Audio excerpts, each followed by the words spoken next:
بسم الله الرحمن الرحيم السلام عليكم ورحمة الله وبركاته إن الحمد لله نحمده ونستعينه ونستغفره ونعوذ بالله من شرور أنفسنا ومن سيئات أعمالنا من يهده الله فلا مضل له ومن يضلل فلا هادي له أشهد أن لا إله إلا الله وحده لا شريك له وأشهد أن نبينا محمدا عبده ورسوله اللهم صل وسلم على نبينا محمد وعلى آله وصحبه ومن تبع هداه إلى يوم الدين أما بعد رب اشرح لي صدري ويسر لي أمري واحلل عقدة من لساني يفقه قولي ربنا آتنا من لدنك رحمة وهيئ لنا من أمرنا رشدا إخوة الإيمان رحمكم الله Alhamdulillah Allah subhanahu wa ta'ala mempertemukan kita semuanya di tempat yang mulia ini dalam rangka untuk menuntut ilmu. Mudah-mudahan Allah angkat derajat kita, Allah berikan ilmu yang bermanfaat, Allah tambahkan iman kita, dan Allah matikan kita dalam keadaan husnul khatimah. Ikhwatal iman rahimakumullah, yang akan kita bahas pada malam hari ini terkait dengan bagaimana kita mendapatkan cinta Allah subhanahu wa ta'ala. Satu tema yang besar, karena rasa-rasanya tidak ada di antara kita yang tidak ingin mendapatkan cinta dari Allah. Semua kita, semua mukmin, semua muslim ingin dicintai oleh Allah, ingin mendapatkan mahabbatullah. Tidak terbayang nikmatnya kalau seorang manusia mendapatkan cinta Allah subhanahu wa ta'ala, pemilik seluruh alam, Rabbul Alamin. Kalau kita yang kecil, yang dhaif, dicintai oleh Allah yang maha besar,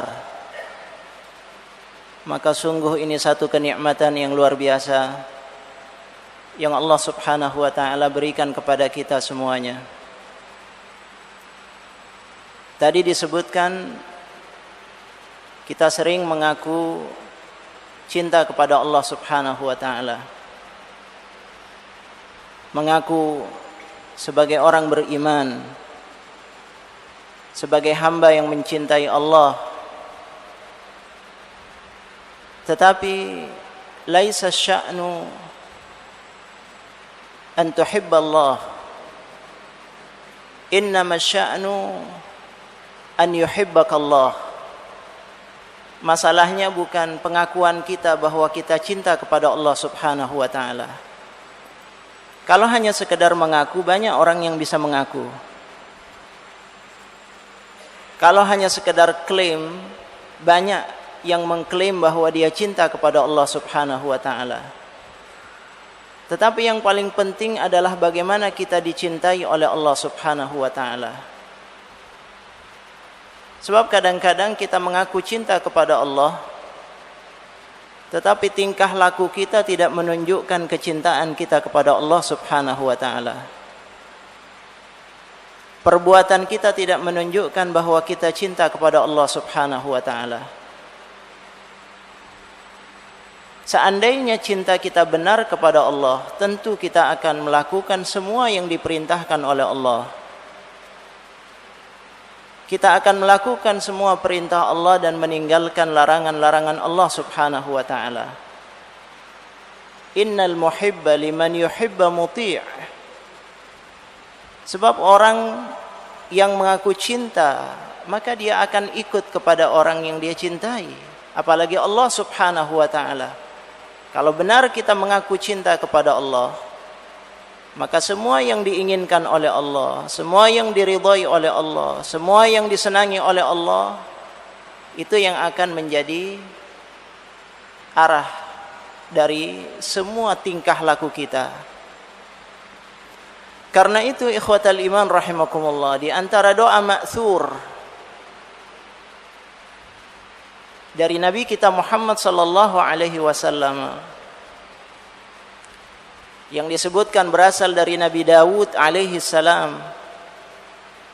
Di antara doa yang dibaca oleh Nabi Dawud alaihi salam, Allahumma inni as'aluka hubbak wa hubba man yuhibbuk wa hubba amalin yuqarribuni ila hubbik. Ya Allah, aku mengharap cintamu.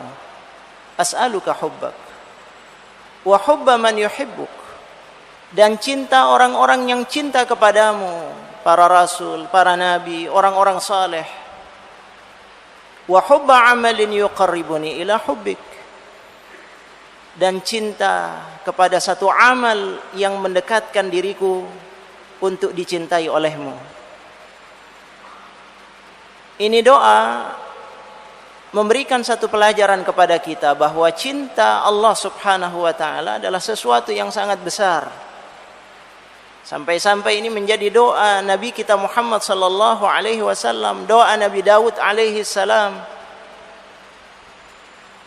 Karena saking pentingnya kita mendapatkan cinta dari Allah Subhanahu wa taala. Kalau orang sudah dicintai oleh Allah, khalas, segala sesuatu akan menjadi baik buat dia.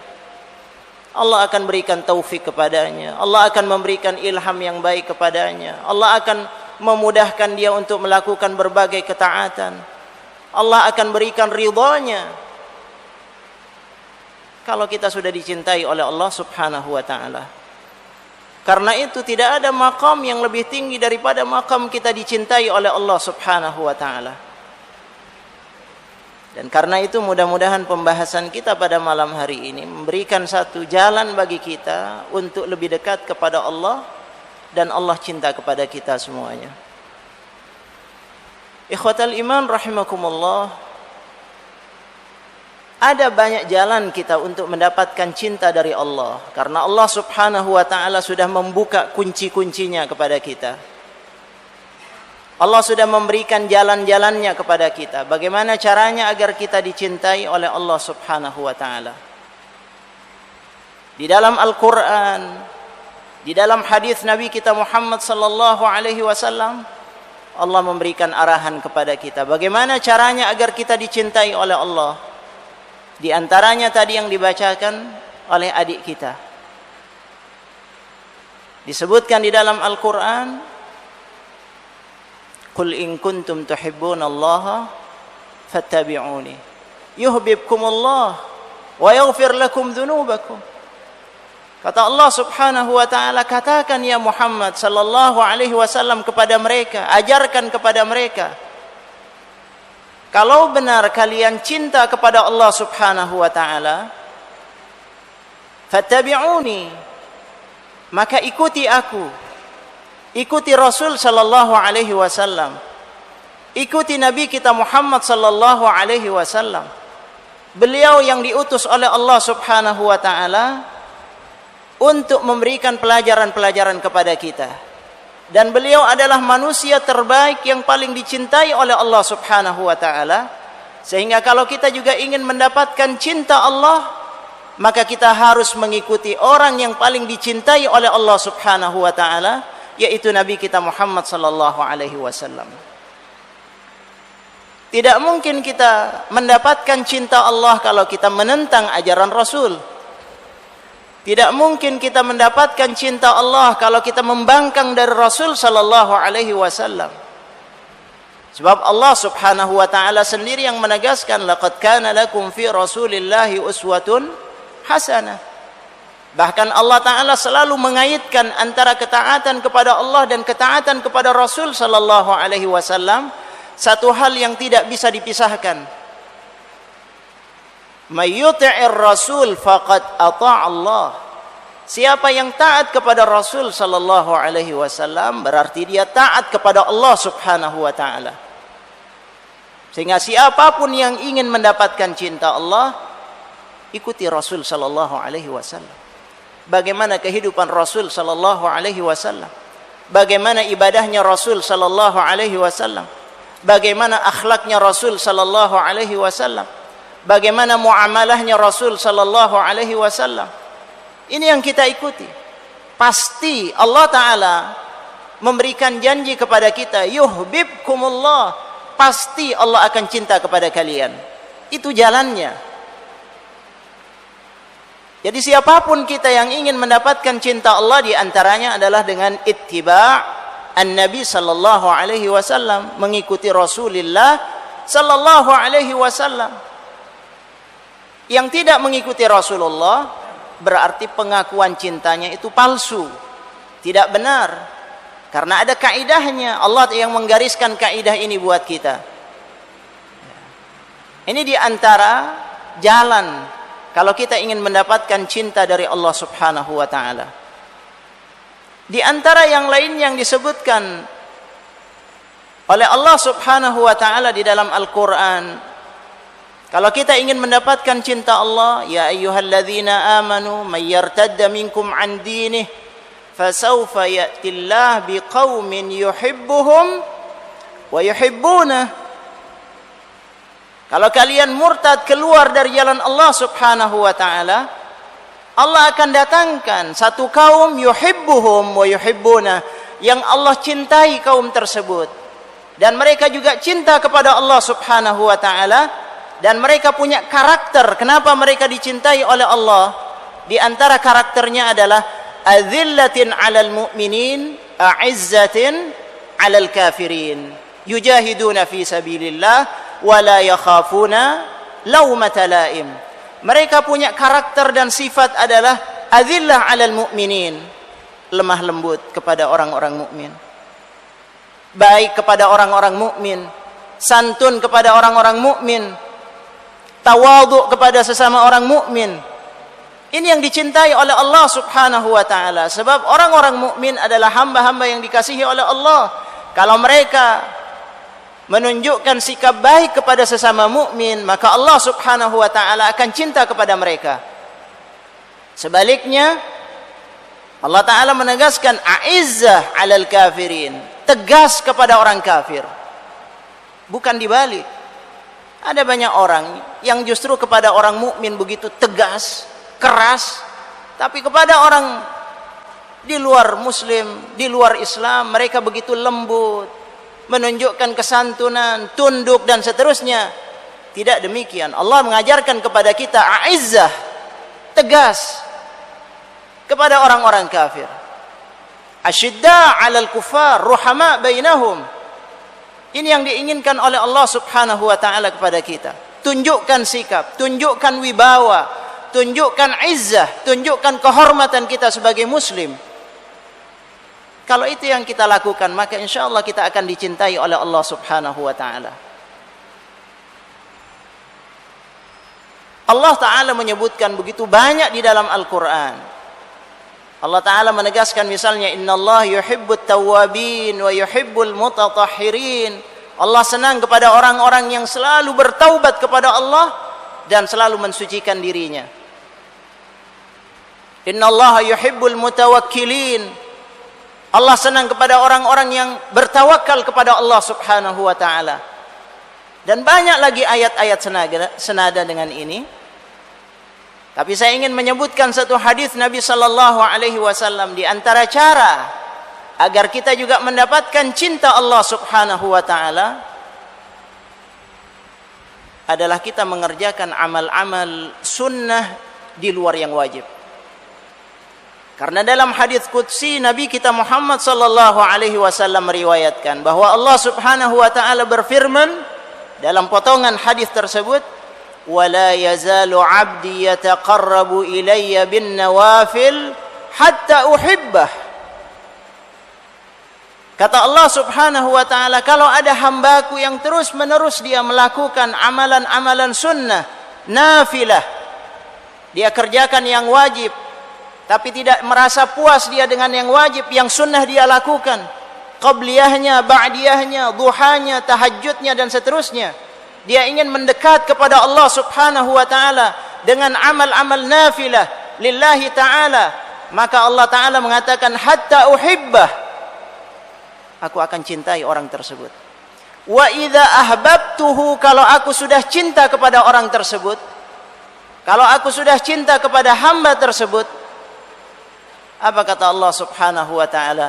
Kuntu sam'ahu alladhi yasma'u bih, maka aku akan menjadi pendengarannya yang dengan itu dia mendengar, dan aku akan menjadi penglihatan yang dengan itu dia melihat, aku akan menjadi tangannya yang dengan itu dia memegang, aku akan menjadi kakinya yang dengan itu dia melangkah. Apa maknanya? Para ulama kita mengatakan, di antaranya Syekh Muhammad Shalih ibn Utsaimin mengatakan bahwa orang yang sudah dicintai oleh Allah, indranya akan dijaga oleh Allah Subhanahu wa taala. Yang dia dengar adalah sesuatu yang dicintai oleh Allah. Yang dia lihat adalah sesuatu yang diridhai oleh Allah Subhanahu wa taala. Yang dia pegang adalah sesuatu yang halal, yang disenangi oleh Allah. Semuanya sesuai dengan tuntunan Allah Subhanahu wa taala. Ini tandanya orang sudah dicintai oleh Allah Subhanahu wa taala. Dan mudah-mudahan kita termasuk di dalamnya. Apalagi sekarang masa begitu banyak fitnah, begitu banyak godaan, terpaan dunia yang luar biasa, yang kita betul-betul berharap agar Allah Subhanahu wa taala memberikan taufik kepada kita, sehingga kita bisa menjaga pendengaran kita, menjaga penglihatan kita, menjaga tangan kita, menjaga kaki kita. Jangan sampai kita pergunakan pada sesuatu yang dimurkai oleh Allah Subhanahu wa taala. Semuanya dituntun oleh Allah. Ini menunjukkan bahwa hamba tersebut dicintai oleh Allah Subhanahu wa taala. Wa in sa'alani la'u'tiyannah. Kalau hamba tersebut meminta kepadaku, kata Allah Subhanahu wa taala, la'u'tiyannah, maka aku akan berikan kepadanya. Apa yang jadi permintaannya, aku akan berikan kepadanya. Wa in ista'adza bi la'u'idzannah, kalau dia minta perlindungan kepadaku, aku juga akan memberikan perlindungan kepadanya. Ini luar biasa. Ini waliullah, dekat dengan Allah, dicintai oleh Allah Subhanahu wa taala. Nah, ini yang disebutkan oleh Nabi kita Muhammad sallallahu alaihi wasallam. Di antara sekian banyak ikhwatal iman rahimakumullah, jalan kita dicintai oleh Allah, saya ingin mensitir satu ayat Allah Subhanahu wa taala di dalam Al-Qur'an yang titik tekan pembicaraan kita adalah pada ayat ini, yaitu ketika Allah Subhanahu wa taala berfirman, innallaha yuhibbul ladzina yuqatiluna fi sabilihi saffa ka'annahum bunyanun marsus. Di antara sekian banyak jalan agar kita bisa dicintai oleh Allah, ada satu jalan. Dan jalan ini sangat penting buat kita, terutama pada masa sekarang ini. Yaitu ketika Allah Subhanahu wa taala mengatakan, innallaha yuhib, Allah cinta, Allah senang kepada siapa? Alladzina yuqatiluna fi sabilihi saffa, yaitu orang-orang yang berperang di jalan Allah Subhanahu wa taala saffa, dalam satu barisan, dalam satu saf, ka'annahum bunyanun marsus, mereka seolah-olah seperti bangunan yang kokoh. Ini yang diinginkan dan ini yang dicintai oleh Allah Subhanahu wa taala.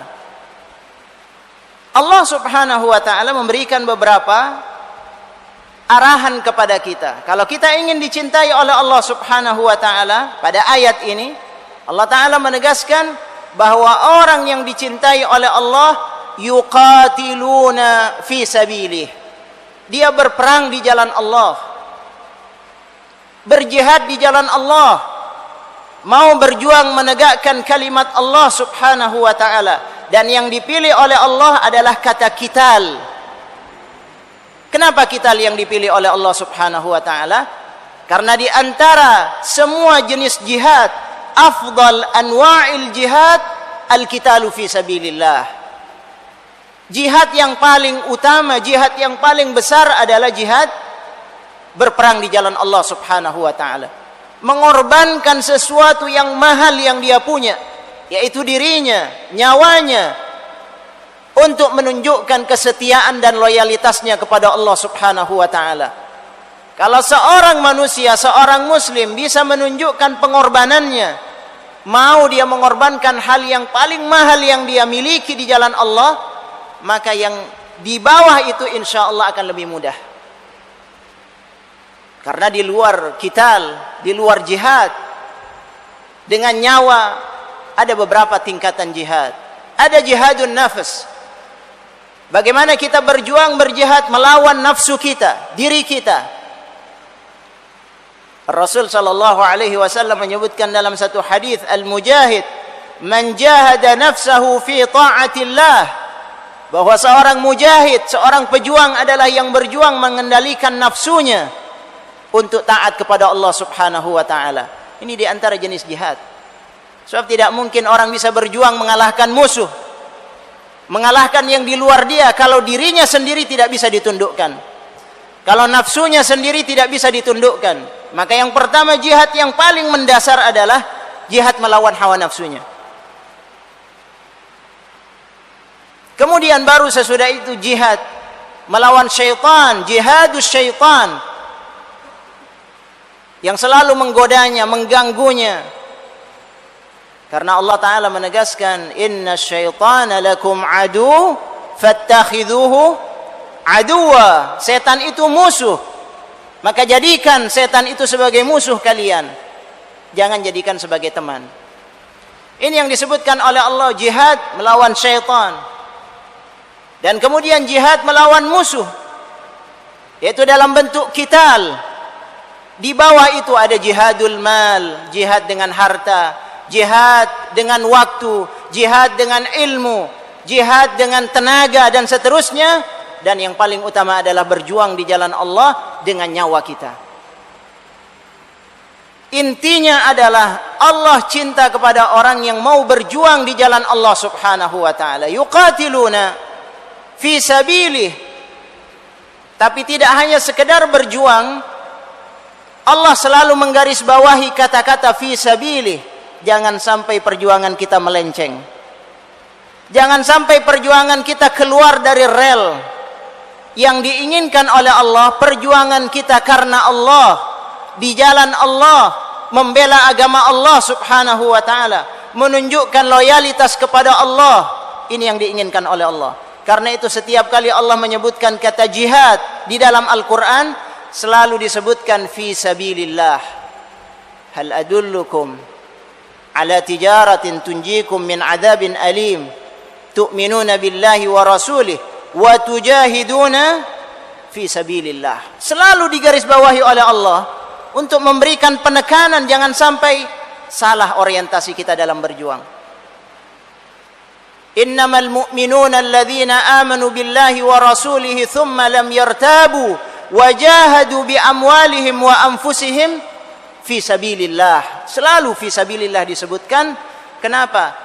Agar kita benar, orientasi kita, perjuangan kita adalah untuk Allah Subhanahu wa taala. Kalau kita berjuang bukan karena Allah, tidak ada nilainya di sisi Allah Subhanahu wa taala. Tidak diterima oleh Allah Subhanahu wa taala. Kalau kita hanya berjuang untuk asabiyah, fanatisme, kelompok, golongan, bukan karena Allah Subhanahu wa taala, maka perjuangan tersebut tidak ada artinya di sisi Allah Subhanahu wa taala. Allah menegaskan yuqatiluna fi sabilih. Itu syaratnya kalau kita ingin dicintai oleh Allah Subhanahu wa taala. Kemudian yang lainnya yang juga harus kita tunjukkan adalah Allah Subhanahu wa taala menyebutkan pada ayat ini yuqatilun dalam bentuk jamak. Sighahnya adalah jamak, bentuk jamak, bukan mufrad. Artinya apa? Artinya Allah Subhanahu wa taala senang, cinta kepada orang yang berjuang di jalan Allah, bukan nafsi-nafsi, tapi berjamaah. Allah senang kalau kita sebagai muslim, ummatul Islam, umat Muhammad sallallahu alaihi wasallam berjuang secara berjamaah, kolektif. Karena kita adalah ummatun wahidah. Allah tidak ingin kita berjuang sendiri-sendiri, menunjukkan ego. hanya mementingkan diri sendiri. Tidak demikian. Allah senang kalau kita berjuang secara berjamaah. Karena itu dalam Al-Quran kalau kita perhatikan khitab kepada orang-orang mukmin selalu mempergunakan sighatul jama', ya ayyuhan nas, ya ayyuhalladzina amanu, dalam bentuk jama'. Karena kita adalah satu umat. Alaikum bil jamaah, kata Rasul sallallahu alaihi wasallam, kalian harus berjamaah. Dan kalau kita lihat syiar-syiar Islam, dari mulai salat 5 waktu dilakukan secara berjamaah. Rasulullah sallallahu alaihi wasallam memberikan rangsangan, kalau kita melakukan salat berjamaah, maka nilainya 27 kali lipat daripada salat sendirian. Dalam hadis yang lain 25 kali lipat. Ini menunjukkan bahwa amal yang dilakukan secara berjamaah itu lebih baik, dan itu yang diinginkan oleh Allah Subhanahu wa taala. Berjamaah. Kita lihat puasa dilakukan pada bulan Ramadan, semuanya melakukan ummatul Islam dari semua kalangan dilakukan secara berjamaah. Haji dari seluruh pelosok dunia datang ke Makkah, datang ke Madinah, mereka melaksanakan manasikul haj juga secara berjamaah. Karena memang ruh. Baik. Insyaallah. Bismillah. Jadi kalau kita ingin mendapatkan cinta Allah Subhanahu wa taala, di antara caranya adalah kita berjuang di jalan Allah, tetapi perjuangan tersebut hendaknya kita lakukan secara berjamaah. Karena kalau kita lihat musuh-musuh Islam sekarang ini, mereka juga bersatu. Ya, kita lihat aliansi-aliansi mereka dirikan. Ada masyarakat ekonomi Eropa, ada mata uang euro. Mereka sudah melakukan satu aliansi. Lalu bagaimana dengan umat Islam? Umat Muhammad sallallahu alaihi wasallam yang ibadahnya salat 5 waktunya dilakukan secara berjamaah. Ini memberikan isyarat bahwa kita juga harus berjamaah, harus bersatu, harus kompak. Ini yang diinginkan oleh Allah Subhanahu wa taala dari kita semuanya. Kemudian Allah taala menegaskan yuqatiluna fi sabilihi saffa. Allah memberikan gambaran bahwa berjuangnya kita di jalan Allah itu dalam barisan yang rapi. Sampai diibaratkan oleh Allah Subhanahu wa taala seperti shaf. Kalau kita mau melakukan salat, kita atur shaf kita dengan rapi. Ini memberikan satu petunjuk kepada kita bahwa perjuangan kita juga harus dilakukan secara rapi. Sebab kalau tidak, kita hanya menjadi kerumunan. Orang banyak berkumpul, dan itu sering terjadi. Umat Islam kalau disuruh berkumpul itu sangat mudah. Tapi tidak hanya sekedar berkumpul, tapi kita harus melakukan perencanaan yang rapi, perencanaan yang matang, pembagian tugas yang matang, sehingga ada koordinasi antara umat Islam, antara satu dengan yang lainnya. Dan itu yang diinginkan oleh Allah. Tidak hanya sekedar berkerumun, tidak hanya sekedar berkumpul. Karena itu dalam hal-hal yang mendasar saja, misalnya idza kharaja ats-tsalatsa fi safar, kalau ada 3 orang melakukan perjalanan, ini Rasulullah mengajarkan kepada kita, kalau ada 3 orang melakukan perjalanan, falyu'ammiru ahadahum, maka hendaknya 1 orang di antara mereka menjadi pemimpin. Ini memberikan spirit bahwa kita harus selalu teratur. Hatta 3 orang yang kita anggap tidak ada, barangkali sepele, tapi Rasulullah mengajarkan kalau 3 orang berkumpul melakukan perjalanan, 1 orang sebagai pemimpin. Jangan kita menjadi kerumunan massa yang tidak jelas mana pimpinannya dan seterusnya. Kita harus menjadi satu kelompok yang jelas. Ada penataan di dalamnya, ada perencanaan di dalamnya. Rasul sallallahu alaihi wasallam misalnya dalam contoh yang kecil, ketika melakukan hijrah dari Mekkah ke Madinah, sebetulnya mudah buat Allah untuk menyelamatkan Rasul sallallahu alaihi wasallam dari Mekkah ke Madinah. Tapi Allah Subhanahu wa taala seolah-olah membiarkan kepada Rasulullah untuk melakukan perjuangan itu, yang perjuangan itu akan menjadi contoh buat umat. Apa yang dilakukan oleh Rasulullah? Rasulullah menyusun satu langkah-langkah yang bagus, tidak sendirian, tapi melibatkan banyak orang dengan pembagian tugas yang jelas. Ada Abdullah bin Uraikid yang kemudian menjadi penunjuk jalan. Ada Amir bin Fuhairah yang kemudian dia membawa kambing-kambing gembalaannya untuk menghapus jejak-jejak Rasul sallallahu alaihi wasallam. Ada Asma binti Abi Bakar yang membawakan makanan kepada Rasulullah dan Abu Bakar. Begitu pembagian tugas yang dilakukan oleh Rasul sallallahu alaihi wasallam dan para sahabat untuk memberikan contoh kepada kita, tidak hanya sekedar berkumpul, tapi harus ada koordinasi di antara umat Islam. Harus ada kerapian. Dan ini yang disebutkan oleh Allah soffa, rapi.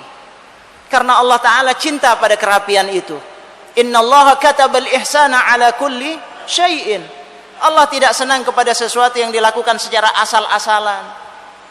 Tapi Allah senang kalau perbuatan itu dilakukan dengan ihsan, dengan bagus, dengan baik, dengan teratur.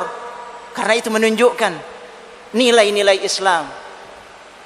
Ini yang diinginkan oleh Allah, sehingga tidak ada anarki, tidak ada chaos dan seterusnya. Umat Islam adalah umat yang teratur dalam pergerakannya, dalam perjuangannya. Kita lihat orang-orang di luar Islam, mereka sudah merencanakan apa yang akan mereka lakukan 50 tahun ke depan, 100 tahun ke depan. Bagaimana dengan umat Islam? Apa yang sudah dilakukan oleh umat Islam untuk melakukan perencanaan-perencanaan tersebut? Dari sisi pendidikan, dari sisi ekonomi, dari sisi politik dan seterusnya.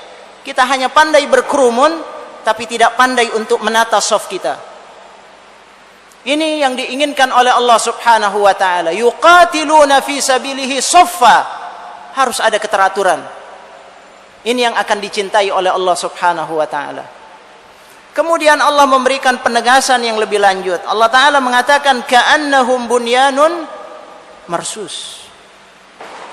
Bukan hanya sekedar berjamaah, bukan hanya sekedar rapi, tetapi juga diibaratkan oleh Allah Subhanahu wa taala ka'annahum bunyanun marsus, seperti bangunan yang kokoh.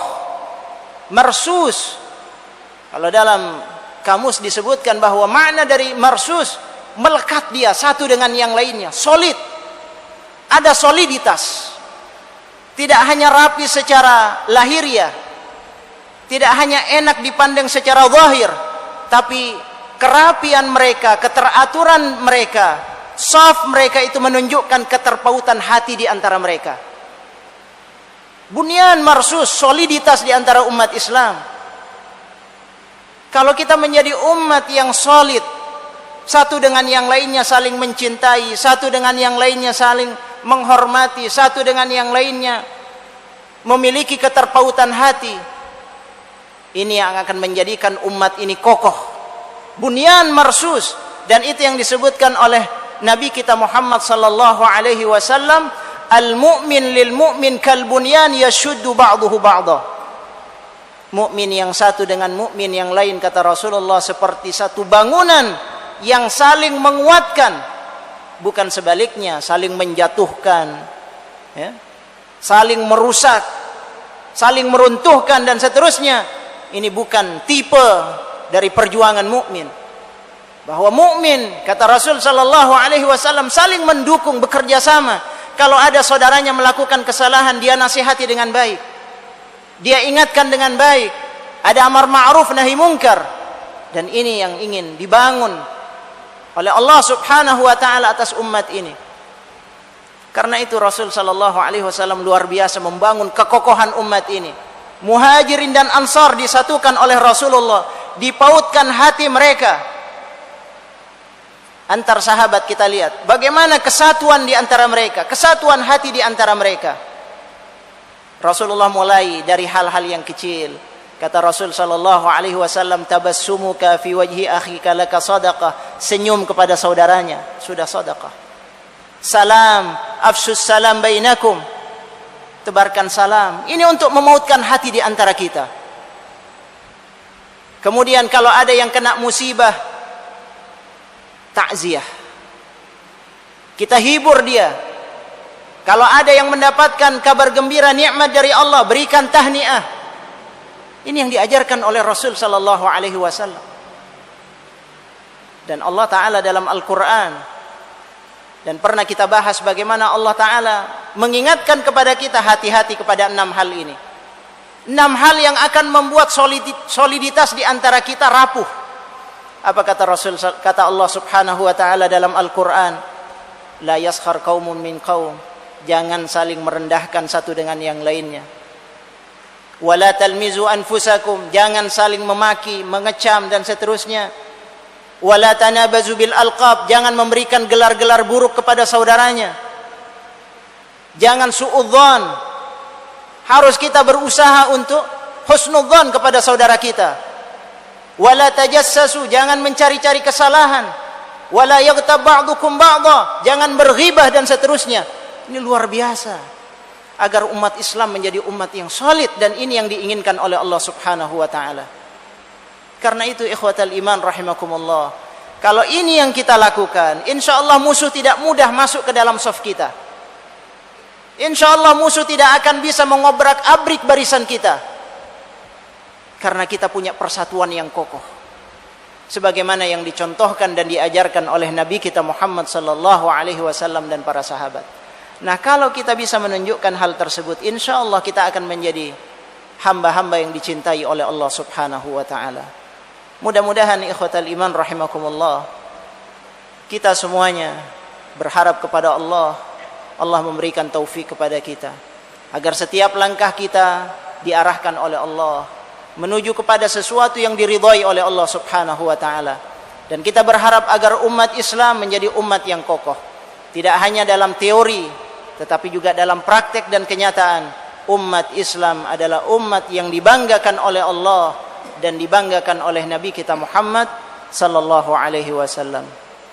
Ini kira-kira yang bisa saya jelaskan pada kesempatan malam hari ini. Mudah-mudahan ada manfaatnya. Wabillahi taufiq wal hidayah. Assalamualaikum warahmatullahi wabarakatuh. Waalaikumsalam warahmatullahi wabarakatuh. Saya kira akan lebih cair dan lebih mendalam pemahaman kita ketika kita diskusikan dalam sebuah tanya jawab, gitu ya. Baik Bapak Ibu yang dirahmati Allah, bagi yang ingin langsung bertanya, kita fokuskan pada hal-hal terkait dengan tema pembahasan kita, meraih cinta Allah Jalla Jalaluh. Baik, silakan panitia juga bisa mohon dibantu untuk mic-nya. Bapak yang ada di depan, Masnya bisa maju untuk memudahkan beliau.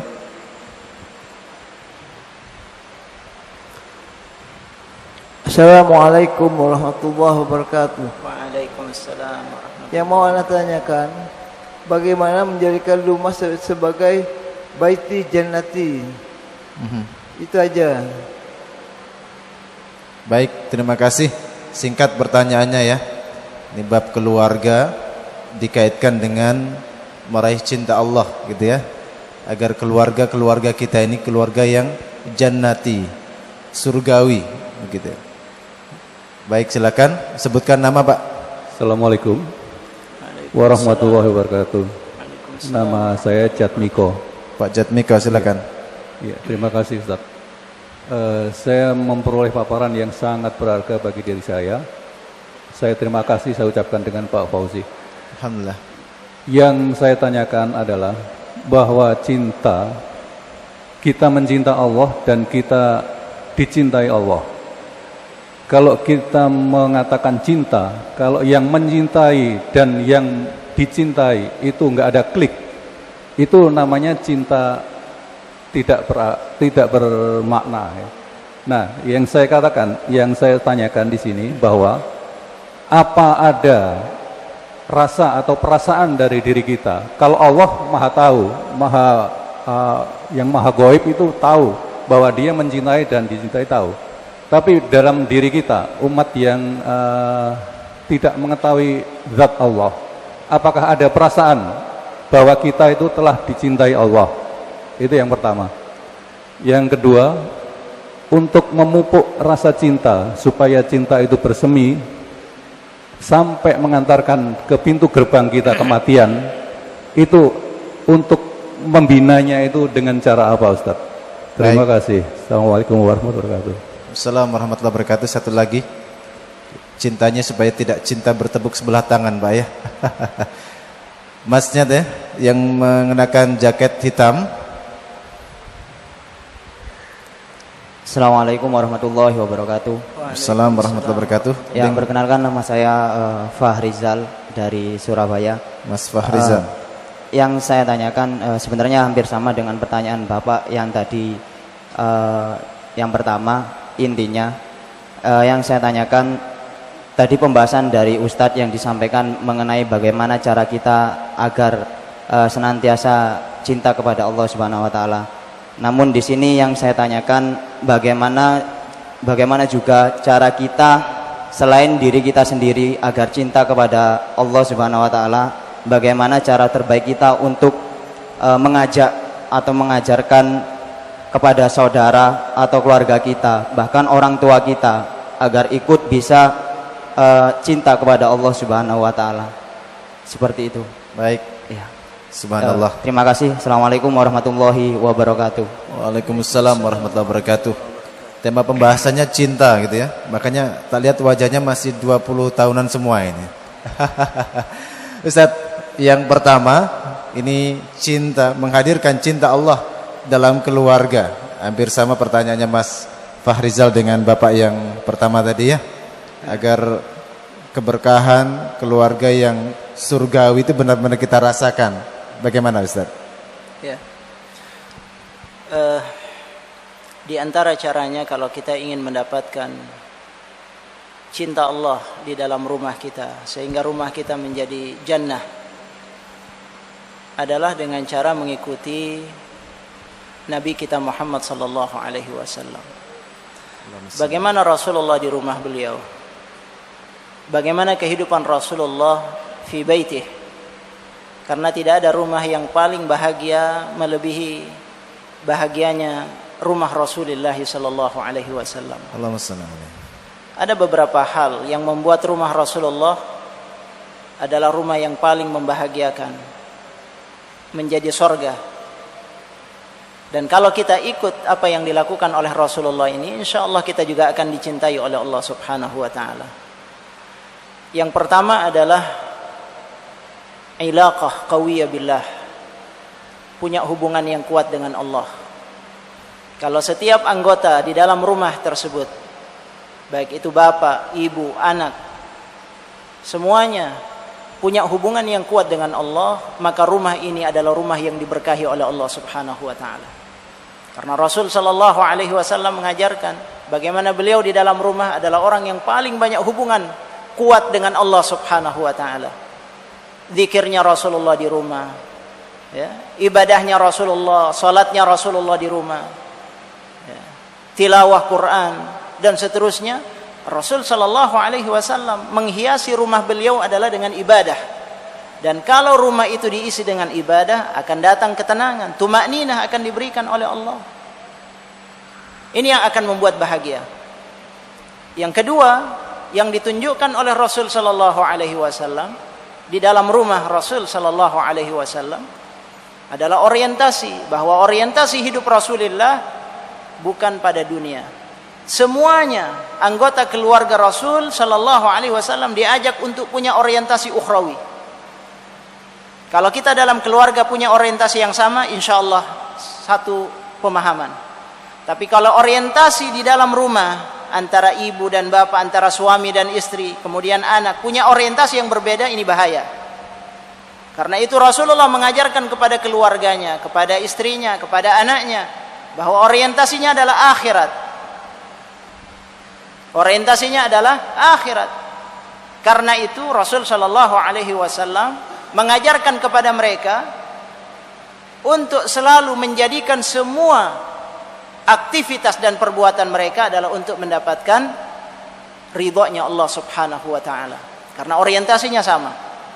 Sehingga ketika ada dari istri-istri beliau yang kemudian meminta kepada Rasul sallallahu alaihi wasallam kenikmatan dunia sebagaimana yang diberikan kepada wanita-wanita yang lain, Rasul sallallahu alaihi wasallam memberikan teguran sebagaimana yang diajarkan oleh Allah Subhanahu wa taala.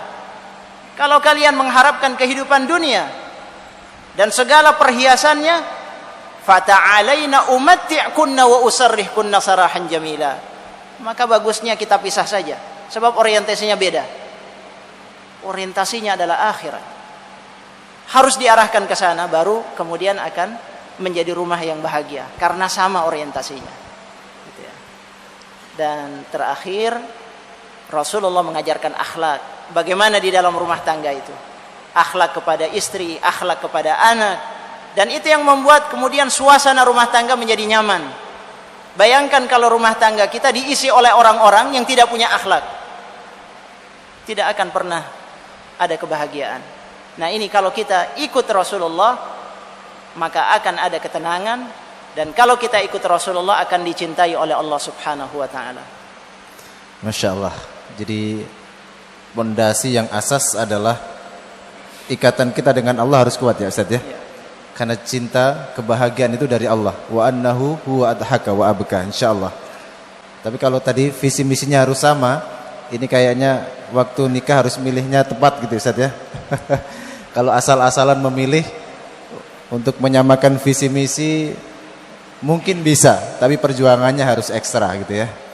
Tadi yang bertanya Mas Fahrizal ini sudah berkeluarga atau masih bujang ini? Beruntung yang mendapatkan beliau, ahli hadir dalam majelis ilmu. Kemudian tadi Pak Jatmiko, ini menarik pertanyaan beliau. Kalau Allah itu kan maha tahu Ustaz, siapa yang benar-benar cinta sama pura-pura cinta gitu ya. Tapi kalau kita ini kan tidak tahu Ustaz. Iya. Zatnya saja tidak tahu, apalagi perasaannya gitu ya Pak ya. Nah, ini bagaimana parameter mungkin agar kita ini paling tidak ada bayangan kita ini termasuk yang dicintai Allah atau tidak begitu. Dan yang kedua tadi istiqomah cinta ini sampai kita meninggal dunia, gimana cara memupuk cinta kita kepada Allah. Fadhal. Ya. Pertama, bahwa tidak ada yang tahu memang bahwa kita dicintai oleh Allah Subhanahu wa taala. Itu sir, rahasia antara Allah dengan kita. Itu susah. Ya. Karena itu jangankan kita, Nabi kita Muhammad sallallahu alaihi wasallam tetap terus minta kepada Allah. Sebagaimana doa yang tadi disebutkan dari Nabi Daud alaihi salam, Allahumma inni as'aluka hubbak. Ini Rasul sallallahu alaihi wasallam terus minta kepada Allah, menunjukkan bahwa tidak ada jaminan bahwa setiap kita ini sudah pasti dicintai oleh Allah, tidak. Kita berusaha terus berusaha untuk mendapatkan cinta dari Allah Subhanahu wa taala. Dan semua yang kaitannya dengan hati, cinta, takwa, iman, itu adalah sesuatu yang tidak bisa ditangkap oleh manusia dan dirasakan bahwa saya sudah beriman, saya sudah bertakwa. Tidak. Selalu bahasanya Al-Quran, fala tuzakku anfusakum huwa a'lamu biman ittaqa. Jangan kalian merasa bersih, Allah yang lebih tahu. Artinya apa? Agar jangan ada di antara kita yang puas seolah-olah sudah dicinta, seolah-olah sudah bertakwa, seolah-olah sudah sempurna imannya. Tidak. Selalu kita terus berusaha untuk meningkatkan keimanan kita, meningkatkan ketakwaan kita, meningkatkan taqarrub kita kepada Allah, agar dengan itu kita terus mendapatkan cinta Allah Subhanahu wa taala. Sehingga ini adalah rahasia, sengaja Allah taala tidak berikan secara nyata dalam perasaan kita atau dalam hati kita, agar terus kita berusaha untuk mendapatkannya. Ya. Ini rahasia Allah Subhanahu wa taala. Kemudian yang kedua tadi, memupuk cinta kepada Allah sampai meninggal dunia. Iya. Bagaimana kita memupuk cinta kita kepada Allah Subhanahu wa taala? Walladzina amanu asyaddu hubban lillah. Orang yang beriman cintanya memang sangat besar kepada Allah. Bagaimana caranya agar kita bisa memupuk kecintaan yang semacam itu kepada Allah? Yang pertama adalah dengan mengingat nikmat dan karunia Allah Subhanahu wa taala. Sebab al-insan abidul ihsan, manusia itu adalah hambanya kebaikan. Misalnya kalau ada orang berbuat baik kepada kita, sangat baik kepada kita, apa yang jadi kebutuhan kita diberikan oleh orang tersebut, maka pasti akan muncul kecintaan kita kepada orang itu. Lalu bagaimana dengan Allah? Walillahil mathalul a'la. Allah lebih dari itu. Hidup kita dari Allah, rizki kita dari Allah, nafas kita dari Allah, indera kita dari Allah, ya, petunjuk kita dari Allah subhanahu wa ta'ala, semuanya dari Allah subhanahu wa ta'ala. Kalau kita terus merenungkan hal itu, maka pasti akan muncul benih-benih cinta kita kepada Allah subhanahu wa ta'ala. Kenapa? Karena kita mengingat nikmat Allah yang luar biasa. Wa in ta'uddu ni'matallah la tuhsuh. Tidak terhitung. Baik, kata anak sekarang itu Pak, cinta itu butuh bukti, bukan hanya janji gitu ya. Subhanallah. Seperti kita, kalau cinta sama anak gitu ya Ustaz ya, minta apa saja, asalkan bukan minta bulan gitu ya, akan dituruti Pak gitu. Itu namanya cinta. Jadi memang harus dihadirkan bukti kita agar cinta kita benar-benar teruji gitu ya. Tadi ada beberapa bukti yang ingin diminta oleh Allah yang disampaikan oleh beliau. Di antaranya hobinya itu Pak, suka melaksanakan ibadah-ibadah yang sunnah selain yang wajib. Bukan kemudian ninggalkan yang wajib, mengerjakan yang sunnah-sunnah saja gitu ya Ustaz ya. Baik, masih ada waktu cukup panjang. Ada yang ingin bertanya lagi? Yang sudah, bapaknya terima kasih. Kita berbagi ya Pak ya. Barakallahu fiik. Mudah-mudahan niatnya sudah dicatat. Satu. Kemudian ada lagi? Halo? Iya. Untuk ibu-ibu yang ingin bertanya bisa menuliskan di secari kertas, nanti akan kita bacakan. Silakan. Sebutkan nama dan dari mana, kemudian ke pertanyaan. Bismillahirrahmanirrahim. Assalamualaikum warahmatullahi wabarakatuh. Waalaikumsalam warahmatullahi. Pak Sugeng Pak dari Setro. Pak Sugeng dari Setro, barakallah. Silakan Pak. Yang saya tanyakan terkait puncak dari kecintaan Allah pada kita, yaitu jihad tadi Ustaz. Dalam beberapa ayat banyak jihad itu disandingkan antara jihad harta sama jihad nyawa. Itu semua disandingkan, ada harta dan nyawa. Cuman hanya ada satu ayat, kalau tidak salah itu surat At-Taubah 111, yang mendahulukan harta baru nyawa. Nah, pertanyaan saya, prioritas mana? Jihad harta sama nyawa. Terima kasih Ustaz. Wassalamualaikum warahmatullahi wabarakatuh. Assalamualaikum warahmatullahi wabarakatuh. Berat sekali nih pertanyaannya ya. Ustaz, ini pengorbanannya antara harta dan nyawa gitu ya. Ini dua-duanya paling dicintai semua. Mau mati sekarang nggak Pak? Nggak mau ya. Disuruh sedekah besar juga berat juga tuh. Nah, ini pengorbanan yang dua ini mana yang didahulukan Ustaz? Ya. Di dalam Al-Quran, ketika bicara tentang pengorbanan, memang Allah Ta'ala kerap kali mengedepankan atau mendahulukan harta daripada nyawa. Itu dalam ayat yang tadi kita baca, tu'minuna billahi wa rasul wa tujahiduna fi sabilillahi bi amwalikum baru wa anfusikum. Dalam surat Al-Hujurat juga begitu. Wajahadu bi amwalihim wa anfusihim. Hanya dalam surat At-Taubah Allah Ta'ala menegaskan, innallaha ashtara minal mu'minina anfusahum wa amwalahum. Kenapa demikian? Di antara sebabnya adalah karena sebelum orang melakukan perang, maka yang dibutuhkan adalah dana. Karena itu Rasul sallallahu alaihi wasallam ketika akan melakukan perang ghazwah dalam beberapa peperangan, Rasulullah selalu mengumpulkan dana dari para sahabat. Mereka diajak oleh Rasul sallallahu alaihi wasallam untuk memobilisasi dana. Kalau mereka bisa mengeluarkan dananya, maka itu jalan pertama untuk memperjuangkan, untuk mengorbankan yang lebih dari itu. Tapi kalau dana saja tidak bisa, apalagi nyawa. Sehingga Allah Subhanahu wa taala menyebutkan terlebih dahulu harta, kemudian baru nyawa. Nah, ini yang disebutkan oleh sebagian ulama ketika menafsirkan kenapa didahulukan amwal daripada anfus. Ya. Itu asbabun nuzulnya kira-kira ya. Mudah-mudahan bisa diterima insyaallah. Ada yang ingin bertanya lagi? Berbicara seputar cinta dan juga bukti begitu ya Ustaz ya. Tadi disebutkan diantaranya adalah in kuntum tuhibbunallaha fattabi'uni yuhibbukumullah wa yaghfir lakum dzunubakum. Di antara indikasi kita ini termasuk orang yang dicintai Allah, kita mengikuti Nabi kita ini Ustaz. Subhanallah, pasti kita semua ingin begitu ya.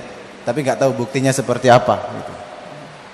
Gak usah besar-besar kita bicara negara, politik dan seterusnya. Kadang-kadang urusan tidur aja nih Ustaz, kita ini belum mengikuti sunnah Nabi gitu ya. Urusan pakai pakaian kadang-kadang masih lupa baca doanya gitu ya. Ketika bercermin dan seterusnya. Hal-hal kecil ini banyak yang belum kita mengikuti sunnah Nabi Ustaz. Nah, ketika sampai hal seperti itu kita belum bisa melaksanakan, kemudian Allah Subhanahu wa taala sudah menakdirkan kita dan nyawa kita diambil oleh Allah Subhanahu wa taala. Bagaimana dengan hal itu? Tetapi kita sebenarnya ingin begitu Pak ya. Kita itu ingin fisil mikafah, Islam secara menyeluruh gitu ya. Tapi kemampuan kita pada batasan-batasan tertentu saja. Belum 100%. Mungkin kalau katakan ada 10 tingkat Islam itu sempurna Ustaz, kita itu baru di tingkat 1 atau 2 alhamdulillah lah Ustaz. Bagaimana nih kalau kondisinya seperti itu Ustaz? Ya. Semua kita pasti ingin menjadi muslim yang sempurna. Udkhulu fis silmi kafah. Tetapi semuanya berproses. Ya. Allah Subhanahu wa taala tidak menuntut kita menjadi muslim yang kemudian sempurna tetapi di luar kemampuan kita. Yang Allah tuntut dari kita adalah bagaimana kita mengerjakan perintah Allah semampu yang bisa kita lakukan. Ini diantara rahmatnya Allah Ta'ala kepada kita. Fattakullaha mastata'tum. Bertakwalah kalian kepada Allah sesuai dengan kemampuan kalian. Nah Allah Ta'ala menuntut, yang dituntut oleh Allah adalah kemampuan kita. Yang di luar kemampuan kita tidak dituntut oleh Allah Subhanahu wa Ta'ala. Nah yang tadi dimaksudkan adalah bahwa kita seringkali mengabaikan hal-hal yang sebetulnya bisa kita lakukan, tetapi kadang-kadang kita abaikan dan kita anggap itu sesuatu yang remeh.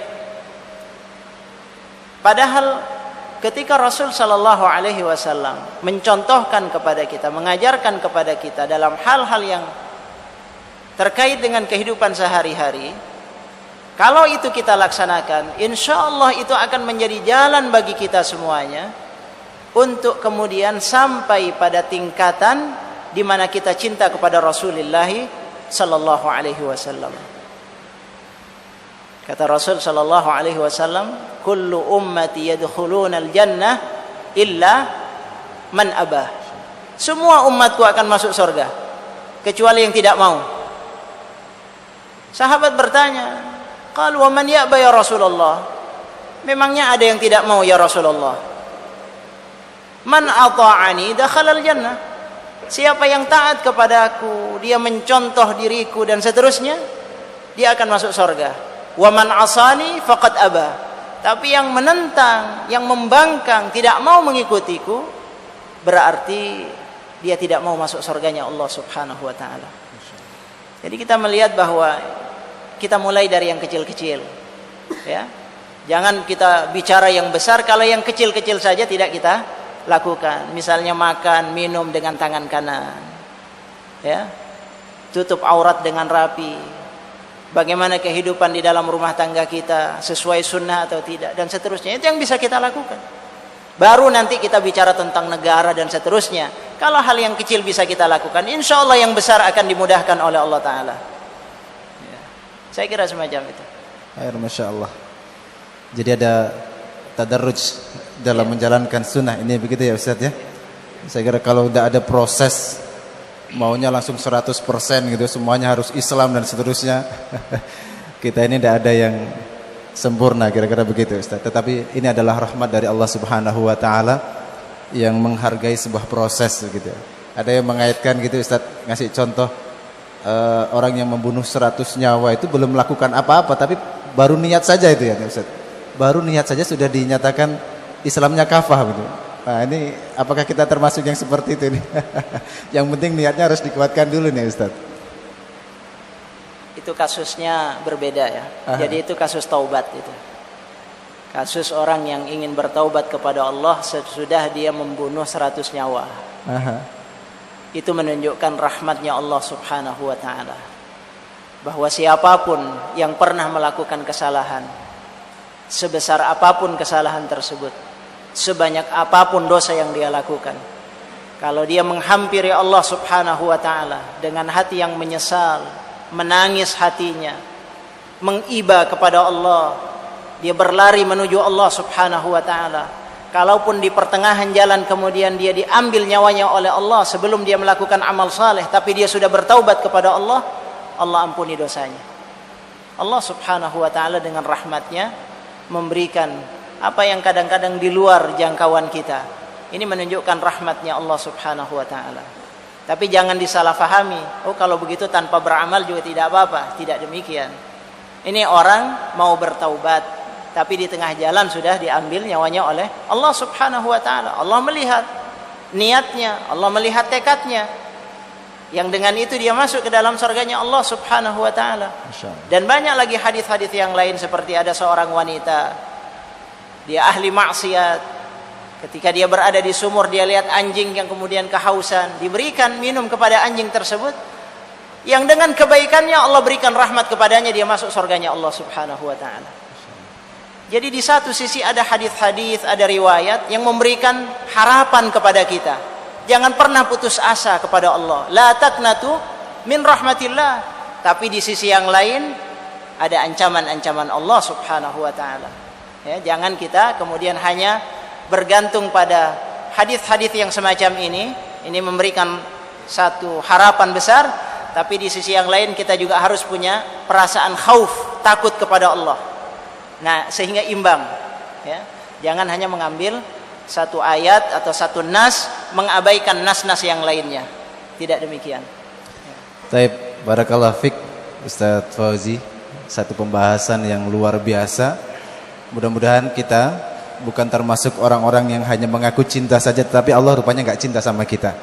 Karena tadi ada beberapa hal agar cinta kita kepada Allah itu juga beriringan dengan cinta Allah kepada kita. Tidak cinta yang bertepuk sebelah tangan, kata Pak Jatmiko begitu ya. Jadi kita jalankan, kita contoh dan kita ikuti semua dari Nabi SAW, dari hal yang kecil sampai urusan-urusan yang besar. Jangan suka kita menuduh orang lain padahal kita ini masih banyak ya, tidurnya masih belum sunnah. Kalau tidak sunnah berarti lawannya bid'ah, begitu ya Ustaz ya. Berpakaian kita ternyata bukan pakaian yang sunnah, cara makan kita bukan cara makan yang sunnah, dan seterusnya. Mudah-mudahan azam kita dengan taubat yang sungguh-sungguh, kalaupun Allah mencabut nyawa kita, kita sudah termasuk kategori yang beliau sebutkan tadi, ingin bertaubat kepada Allah dengan taubatan nasuha. Kemudian di antara parameter cinta Allah kepada kita, dan agar nyambung cinta kita kepada Allah, di antara ciri-cirinya adalah hobi mengerjakan yang sunnah setelah dia menyempurnakan ibadah-ibadah yang wajib kepada Allah. Dan jalan yang lain adalah bertaubat kepada Allah dan juga senantiasa luzumul jamaah dalam jamaah. InsyaAllah hal-hal inilah yang kemudian menjadikan kita orang-orang yang mencintai Allah dan juga Allah cinta kepada kita. Dan demikian insyaallah pembahasan kita. Sebelum diakhiri dengan doa, saya Hasan Muhammad, kurang lebihnya mohon maaf. Sampai di sini kebersamaan kita. Wassalamualaikum warahmatullahi wabarakatuh. Kita tutup dengan doa bersama Ustaz Fauzi Faisal Bahres. Fadhal Ustaz. Ya, astaghfirullahaladzim. Alhamdulillahi rabbil alamin, hamdan yuafi ni'amahu wa yukafi'u mazidah. Ya Rabbana lakal hamdu kama yanbaghi li jalali wajhika wa 'azimi sultanik. Allahumma salli ala nabiyyina Muhammad wa ala ali Muhammad. Allahumma inna nas'aluka bi annana nashhadu annaka anta Allah, la ilaha illa anta al-ahadus samad, alladhi lam yalid wa lam yulad wa lam yakul lahu kufuwan ahad.